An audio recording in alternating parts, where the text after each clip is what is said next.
everyone, good morning, afternoon, evening. I guess it depends what time you're watching this video.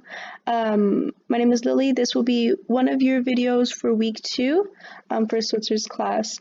Today we'll just be going over a little bit more of NMR practice.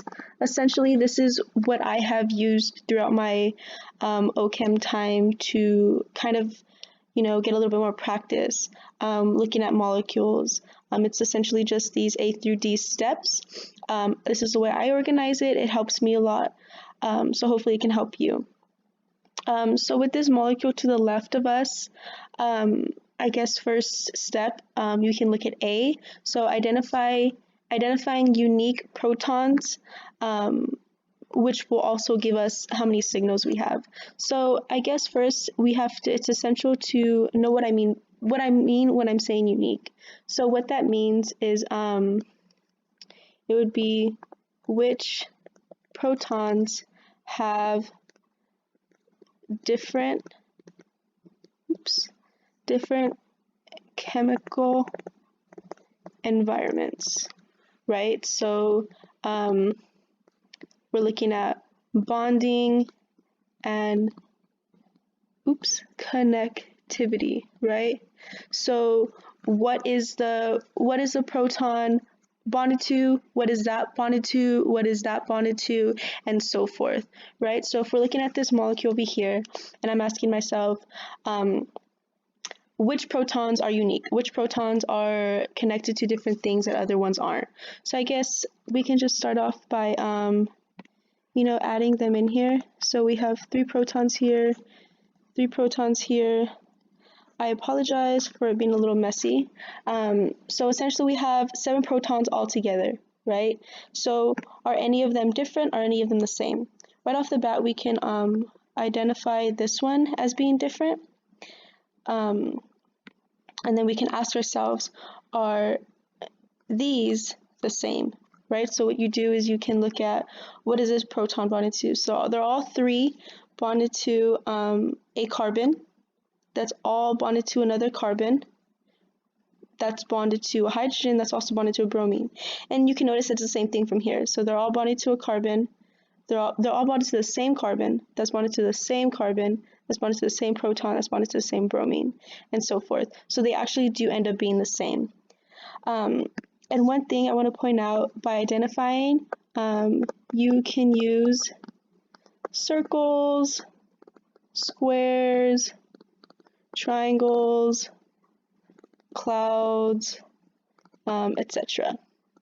to be able to, hopefully you guys can read that, to be able to identify the difference. Okay, so we have it here, right? So we have these 3 protons. These 3 protons are the same, so that's giving us 6 protons total. And then this one here, we have 1 proton, and that's about it. Okay, so we finished A. So now we're going to move on to B. So identifying the splitting. So splitting, what does splitting mean exactly? Essentially, splitting means neighbors.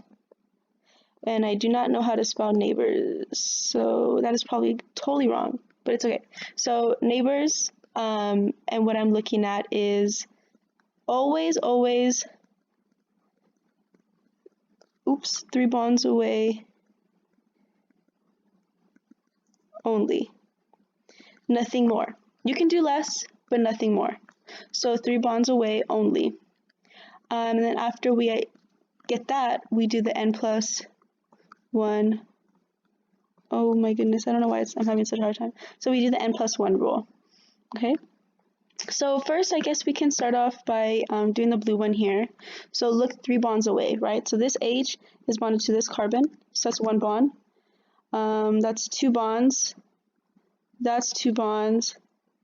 That's also 2 bonds. So it's 2 bonds away. It's 3 bonds, but it's 2 bonds away, right? So to the carbon, to this other carbon, to this other carbon, to this bromine. And then we can't go any more this way. So we get 1, 2, 3. 1, 2, 3. So 3 bonds away, we end up reaching 6 neighbors. So 6 neighbors. So 6n plus 1 would give us 7. peaks, right? So 7 peaks, and then what's that called? I think a septet, heptet, hexet. I'll look it up in a second, but for now, let's just know 7 peaks. Okay, and then let's go ahead and move on to the yellow ones. So the yellow ones, since we know that they're all the same, we can go ahead and count by any of them. I mean, count 3 bonds away from any of them. So they're all bonded to the same carbon. That's then bonded to this carbon. So that's 2 bonds. 3 bonds, we get this bromine, we get that hydrogen, and then we also get that carbon here. So we only reach this 1 hydrogen. And then if you want to double check to make sure from these, we have 1, 2, and then we get 3, 3, 3. We still only reach the 1 hydrogen. So we have 1 neighbor on that one. And then 1n plus 1 would be 2 peaks. So that one would be a doublet. Okay, so that would be the splitting, how to identify the splitting. So then we can ask ourselves, how do we identify the integration? What exactly does integration mean? So we said ratio, but it's essentially how many protons are in the signals. More protons, higher signals, essentially. So if you have more protons in your signal, that signal will be higher. And then if you have less signals, then it'll be shorter. So what that will look like is, because we have 6 protons here, 2 peaks, it'll be really high.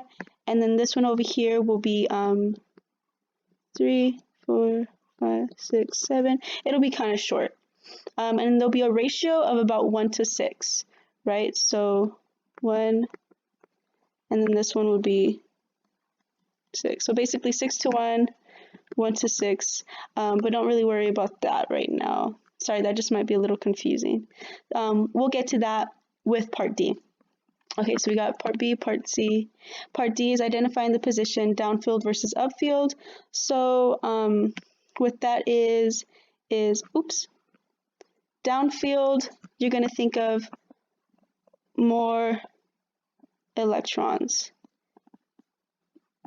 near the proton. Less electrons near proton. Okay, so then we only have 2 signals here, so you're just going to ask yourselves, you're just going to ask yourself which signal is closer to the electrons. And then clearly you'll be able to identify that this 1 proton is closer to the electrons because there's lone pairs on this bromine, right? So these lone pairs are pushing this proton further downfield, making it de-shielded. Okay, so if we have our little mini HNMR, we have our TMS here, right? And then we have our 10 here. And this is just a rough estimate. It's obviously not to scale or anything like that. But essentially, you will have your 7, it might be a little smaller than that, but it's okay. Your 7 over here, further downfield, and then your 6 right there. And that's essentially your HNMR for this one. And there you go.